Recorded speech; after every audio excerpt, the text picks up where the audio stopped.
I did this. I did my first enduro. It was the GoNuts Nuthugger Enduro out at Oak Mountain in Pelham, Alabama. And so it was.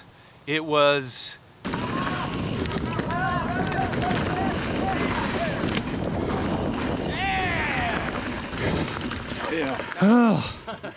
Yeah, man. That was. Yeah. It was, you know, I don't know what to think about it. I am very indifferent about my experience.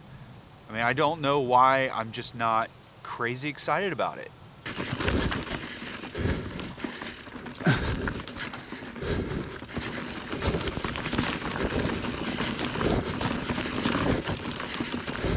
Everybody says, like, just completing your first enduro is an accomplishment on its own. And those words sound right.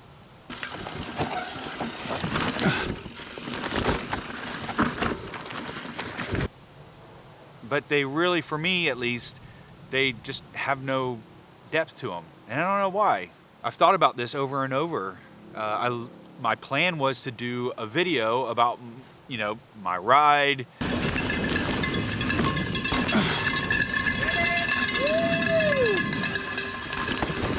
To show you guys all 5 phases.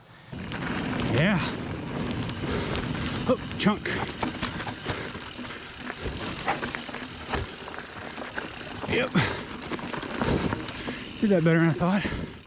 Me accomplishing all the features, even if I didn't really, it was okay.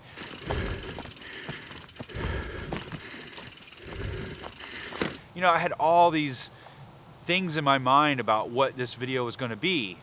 And then when I look at the footage, I'm like, it's underwhelming. I mean, don't get me wrong. I mean, I had a great time. It was a great experience. I had lots of first experiences. I got to ride with people I ride with a lot, like Michael and Jason and Brent. And that was all great. And then we met more people on the trails. I got to do my first hammock camp, I guess is how you say it, where, you know, Jason and I got a campsite and I slept in a hammock for the first time for 2 nights. I'd never taken a shuttle for anything. So both on pre-ride day and race day, there was some crazy shuttle rides, I admit. I mean, we rode in U-Hauls, we rode in trailers, we rode in the back of a truck. I mean, it was crazy what all we did. The experience itself was amazing. But why do I feel like there was something that I left out there that I didn't accomplish? You know, as a storyteller, I realized that, you know, in stories, really, it's not always about the one thing, it's about the theme. If you can convey the theme of your story really well, then you've got something epic. And I realized that this video isn't about my ride. It's not about me doing the enduro. It's really about my experience. Oh man. What did we just do? Something crazy. You know, this channel is all about my journey and sharing that journey with you. Things that I experienced, things that I learned, because, and at the end of the day, just showing you my ride, what are you going to take with that? Because you might be thinking about your first enduro, and your first enduro won't be at Oak Mountain. It might be somewhere else, and most likely it will be somewhere else. You know, I had 3 goals in mind. One was to finish the race. Hell yeah. 2 was to not get seriously injured. And 3 was to not come in last. And I made all 3 of those goals. But you might have different goals. So I'm creating this video not to show you all 5 phases, because honestly, it's not much to look at. I mean, it's me going slow over features.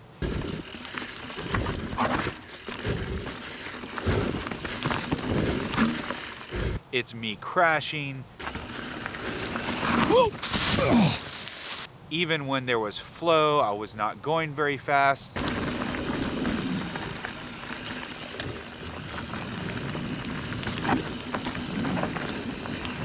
And there's many reasons why that was. And you know, we can talk about that later. But ultimately, there's about 3 things I want to share with you if you are thinking about doing your first enduro. Okay, the first thing I want to talk about is I want you to ask this first question. How confident are you on your bike? What is your skill level and how confident are you in that skill level? Because let me tell you, my experience with the enduro was, well, it was a little bit of a surprise. After 5 months of riding, I had felt like I'd experienced all the types of trails. I've done rock gardens, I've done rock climbs, downhill flows, I've done flow trails, I've done all, cross country. I mean, pretty much I've experienced all types of trails. But when I got to the enduro and pre-rode the 5 phases, nothing could have prepared me for what I experienced. Because, at least for me, I would say those trails were about 2 to 5 times more difficult than what I've experienced before.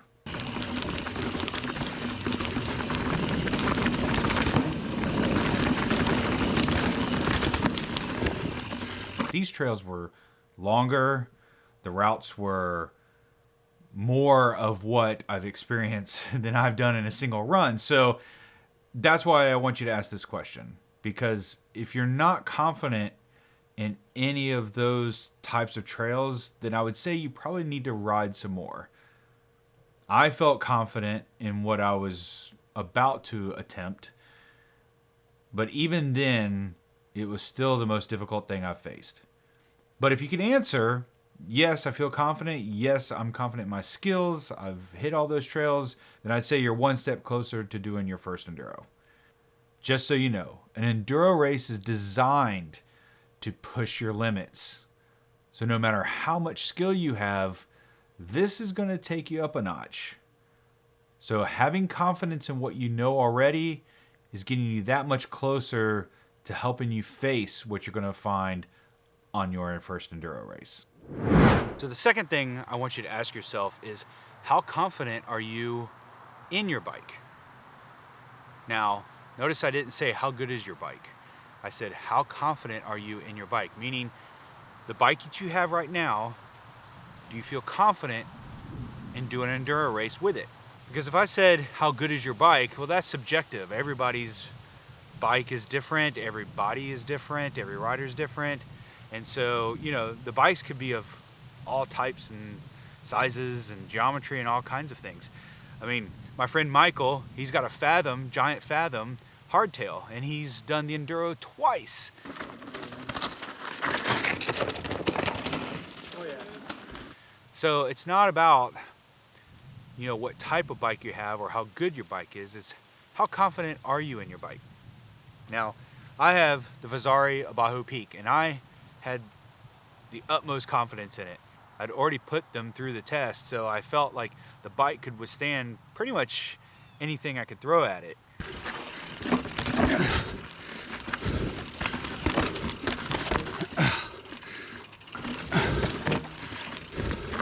The confidence you have in your bike means, can your bike withstand the punishment? I mean, you're going to put it through some punishment here.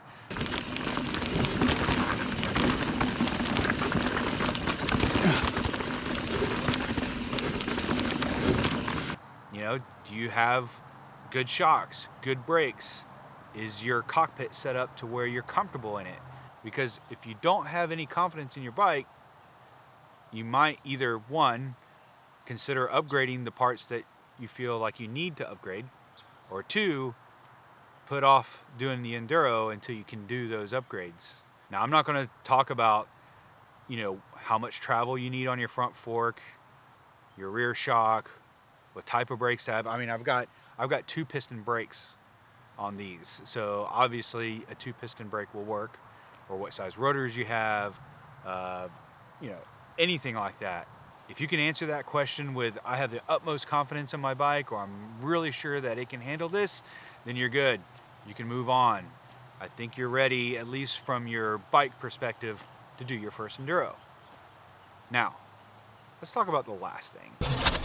The last thing I want to talk about is, it's not really a question that you have to ask yourself. It's really a suggestion. and that is create obtainable goals. Now my goals, I had 3 of them, as I mentioned before, was complete the race, don't crash or get severely injured, and not come in last. Now some of you might say, well, that last one, how was it obtainable? You don't know who you're racing against. How do you know you're not going to come in last? Well, I don't. You know, you want to create at least 1 or 2 goals that are a little bit lofty, but not outlandish.